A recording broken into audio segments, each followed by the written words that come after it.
The only 5 kettlebell exercises you need to build real strength. There's a type of strength that doesn't appear on any machine. It appears when you need to carry something heavy for a long distance, when your body needs to explode and stabilize at the same time, when the movement is real and there's no track guiding you. It's exactly this type of strength that the kettlebell develops. That's why athletes, fighters, and completely ordinary people achieve physiques that most would look at and say, this guy must have been training for years with help from some extra things, if you know what I mean. A study from the Journal of Strength and Conditioning Research confirmed that kettlebell training activates muscle chains simultaneously that no traditional equipment replicates with the same efficiency, generating strength and endurance adaptations in parallel. Dumbbells isolate, machines guide, the kettlebell integrates. That's why today you'll see 5 kettlebell exercises that really build real strength. Before we start, please leave in the comments your name and the city where you're watching our content from. We'd love to know. Exercise number 1, clean and press. The clean and press is widely recognized as one of the most complete movements in all of functional bodybuilding. Think of it as a conversation between your hips, your shoulders, and everything in between. In a single coordinated gesture, you convert explosive force from the lower body into direct power for the upper body, crossing the entire muscle chain without leaving any link out. Can you imagine the impact of this on your daily training? A study published in the Journal of Strength and Conditioning Research in 2012 demonstrated that multi-joint exercises with kettlebell elevate caloric expenditure by up to 20 kilocalories per minute, which equals an intense running pace, and still develop strength and muscular endurance simultaneously. There are few exercises in the world that deliver this combo with such efficiency. The muscles it recruits most are the deltoids, the trapezius, the triceps, the lats, the glutes, the hamstrings, and the entire core complex. To execute correctly, position the kettlebell on the floor between your feet, which should be apart at hip width. In an explosive movement, pull the weight from the floor, rotating your wrist so the kettlebell rolls smoothly to the forearm and rests in the rack position at shoulder height with the elbow pointing forward. From there, press the weight above your head until your arm is completely extended. Then return to the shoulder and then to the floor with control. The secret is in the hip explosion at the beginning of the movement. It's what generates the force that will cross the entire body and end at the top of the head. The arm guides this path, it doesn't initiate it. The main errors to avoid are using only the arm to pull the weight, completely ignoring force generation by the hip, and letting the elbow point down in the rack position, which overloads the wrist unnecessarily and potentially injuriously. If you feel pain or discomfort in the wrist in this position, that's the sign that something needs to be corrected before continuing. Do 3 sets of 10 repetitions per side, alternating sides between sets. People with injuries to the shoulder, wrist, or lumbar spine should avoid the exercise or perform it only with direct supervision from a physical education professional. Exercise number 2, Renegade row. If you want to know if someone really knows how to activate the core, put them to do a Renegade row with real load and observe. The body doesn't lie. This exercise is a plank with unilateral traction, and different from what many people imagine, its biggest challenge isn't back strength. It's the core's capacity to resist rotation while one arm pulls and the other sustains the entire system. A research conducted at the University of Waterloo by Dr. Stuart McGill, one of the world's greatest references in spinal health, demonstrated that exercises in plank position with unilateral traction generate multifidus muscle and transverse abdominis activation significantly greater than conventional abdominals. This makes it one of the most efficient tools for spinal stability that exist within a training room. The muscles it recruits most are the lats, the rhomboids, the biceps, the posterior deltoids, and the entire core complex, with emphasis on the obliques, which work continuously to prevent the trunk from rotating while one of the arms executes the traction. To execute, position 2 kettlebells on the floor at shoulder width and assume the high plank position with each hand supported on a handle. Keeping the body absolutely rigid, pull one of the kettlebells toward the hip with the elbow glued to the body. Lower the weight in a controlled manner and repeat on the other side. This counts as one complete repetition. The correct execution should seem almost boring to someone watching from outside. If there's visible twisting in the hip or trunk during traction, the weight is too high, or the core isn't being activated correctly. Reduce the load before anything else. The main errors to avoid are rotating the hip to the side that's pulling, which completely nullifies the exercise's purpose, and opening the elbow outward during traction, which loses efficiency and overloads the shoulder unnecessarily. Do 3 sets of 10 repetitions per arm. Contraindicated for those who have shoulder impingement syndrome, wrist injuries, or acute low back pain. Exercise number 3, kettlebell snatch. Before we continue, don't forget to subscribe to the channel and activate the notification activation bell. Having constant access to science-based information is what will make you progress healthily long-term in the world of exercises. The kettlebell snatch is the most explosive and technically demanding version of all movements with this equipment. It's where power meets coordination and where the kettlebell stops being a simple weight and becomes an extension of your nervous system. It works the complete posterior chain, including glutes, hamstrings, and spinal erectors, plus deltoids, trapezius, and core. With a cardiovascular component so intense, it's used as criteria in functional endurance tests. The famous 10-minute Secret Service snatch test, for example, requires 200 uninterrupted repetitions. And you know why this happens? Because the kettlebell snatch doesn't leave any system of your body at rest at the same time. To execute, start with the kettlebell on the floor between your feet. Do a swing with one hand, generating power with the hip, and instead of letting the weight stop at chest height like in the traditional swing, continue guiding it in a vertical trajectory up above your head. At the top, lock the shoulder and let the kettlebell rotate smoothly around the wrist to land on the forearm without impact. Return the weight to the floor in a controlled manner and repeat. A bonus tip that few mention: train separately the descent path of the snatch before joining the entire movement. The eccentric phase of this exercise is where much of the strength is developed, and mastering the descent protects your wrists and gives you much more control over the weight. The main errors to avoid are letting the kettlebell repeatedly hit the forearm, which indicates lack of timing and wrist rotation, and trying to pull the weight with the arm before generating the explosion with the hip. The arm never leads in the snatch. Do 3 sets of 8 to 10 repetitions per side. Contraindicated for beginners without prior mastery of the swing, and for people with rotator cuff injuries, wrist, or lumbar region injuries. Exercise number 4, goblet squat with kettlebell. The goblet squat has an interesting story behind it. Strength coach Dan John, one of the most respected names in functional training in the world, popularized this movement as the best entry exercise for anyone to learn to squat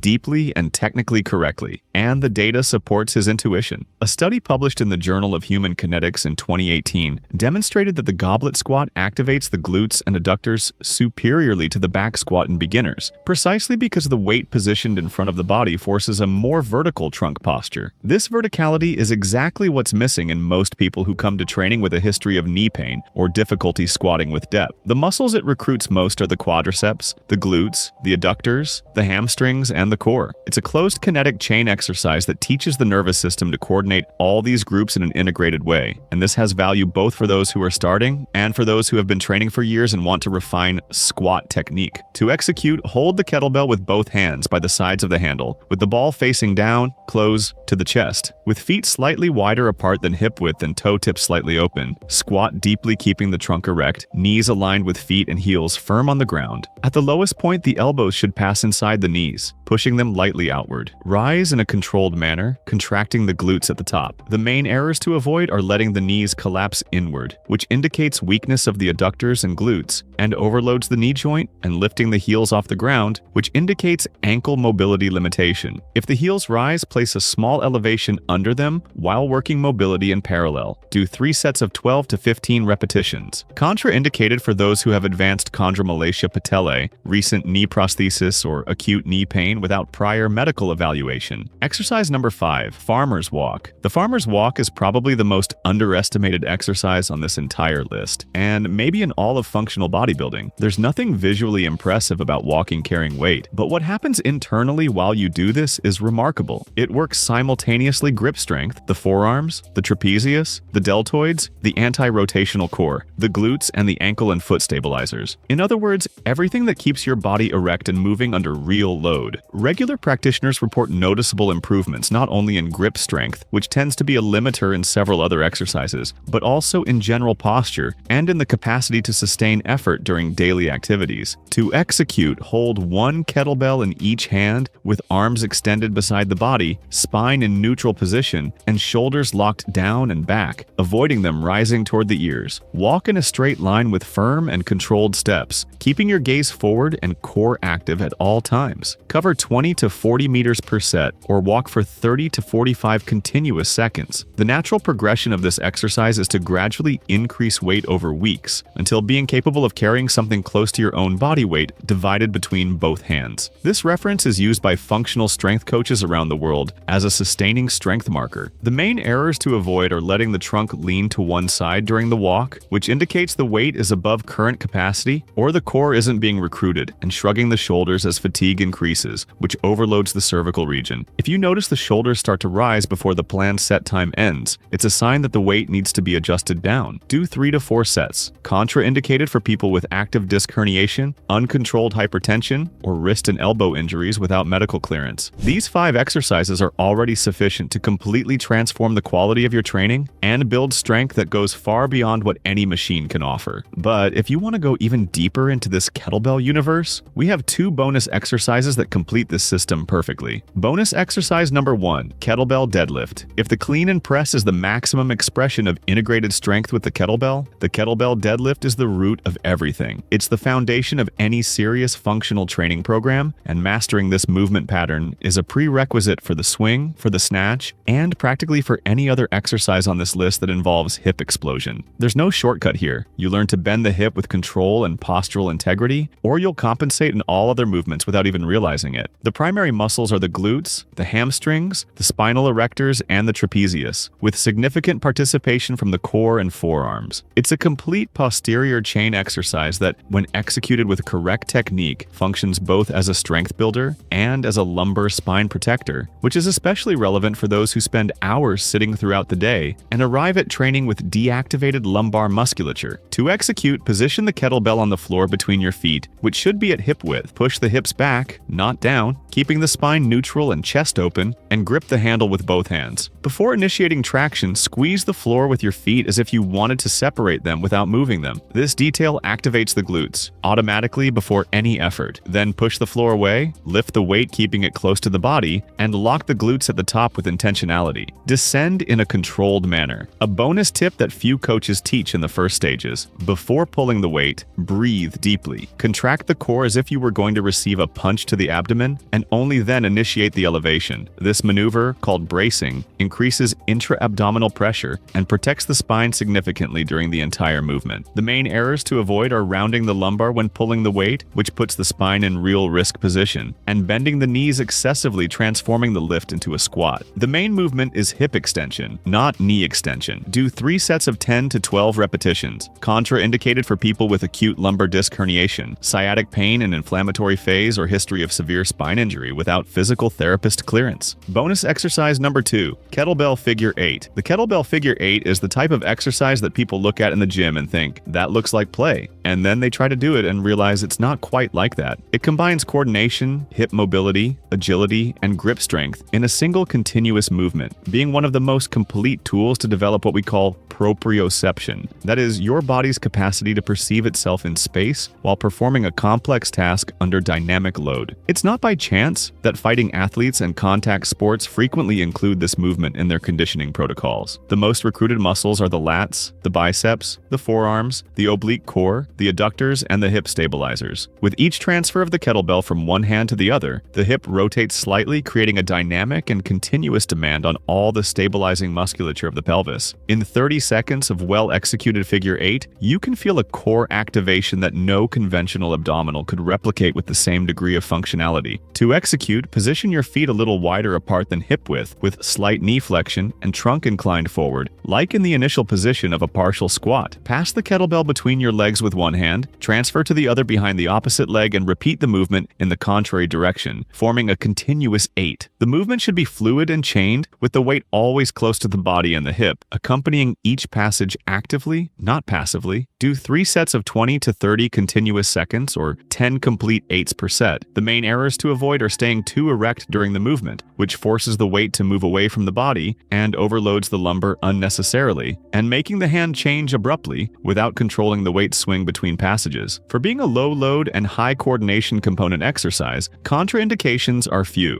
but people with active lumbar pain or severe hip mobility limitation should start very carefully and with quite light weight, prioritizing movement pattern quality before thinking about any load progression. If you liked it, and to balance this insane workout, want to also discover the stretches practiced by the Japanese to cure years of bad posture and neglect with your own body, we left a video appearing right now on the screen showing each one of them better. Don't fail to check it out. Thank you for watching until here, and may God bless you, my friend.